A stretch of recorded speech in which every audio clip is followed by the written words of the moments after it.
Just a little update, man.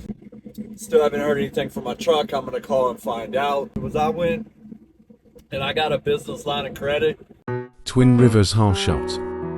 I know that sometimes, like when you grow and expand, credit lines come in perfect, but also getting through downtime and hard times. So I actually went out and got a business line of credit.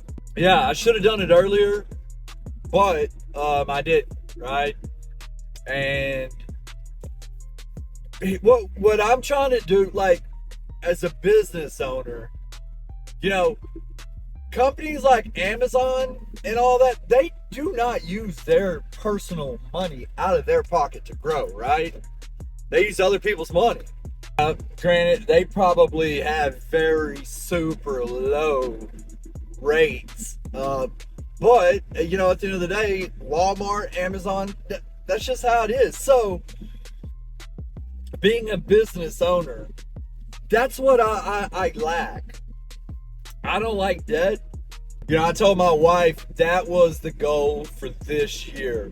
So I worked with this company, and they approved me for my line of credit. They just said, hey, look, man, we want to know a little bit about you and what you're trying to do. And I just said, hey, look, here's what I got going on. I had a truck go down.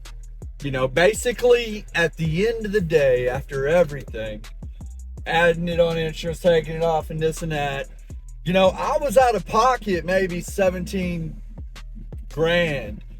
Plus the downtime, man, lost wages. So, it was a good easy $20,000 that I funded, and I said got it fixed, made it through it. It happened again. Reality of it is what it is. It happened, right? But it happened again. And I just said, I'm trying to have that partner relationship where if I need something, I know straight who to go to. Hey, I got this going on. This is what I need. Okay, bang. Or I got this piece of equipment I found. It's an awesome deal. It's an excellent deal. This is what I need. Okay, bang. Having those kind of relationships, to me, and I could be wrong, I want to hear your thoughts. I know some people view debt as a super bad thing, but to me, there's two kinds of debts. There's bad and good debt, right? And when you can use something, a debt for an asset is huge, right? Like a debt for a liability is one thing, right? You're gonna spend money on something that's not gonna make you money.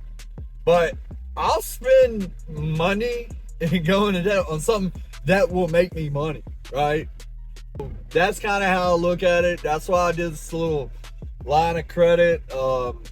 It's there if I need it, I take it. If not, we're good. But just wanted to give you guys an update. I just pulled up at home. Haven't really heard anything. About to call, check in with them. And hey, look, I got a spot. 2 guys, 2 drivers. CDL 40-foot, but CDL hot shot. And you must have preferably a year, 2 years CDL experience. But hey, if you have that, email me, Bradley at twinriverstransport.com. We've been in business over 3 years. We can book with anybody, and what we do is we will take you on and kind of introduce you into what we've been building for 3 years. So direct customers and this and that, and so there's value in that part of it. Like there's some people like, don't lease on, don't pay, and this and that. Well, and I agree with rolling the dice if you can, but if you do, and you are interested, hit me up, Bradley at twinriverstransport.com, and we'll have a conversation, man. It doesn't hurt. But you guys be safe out there.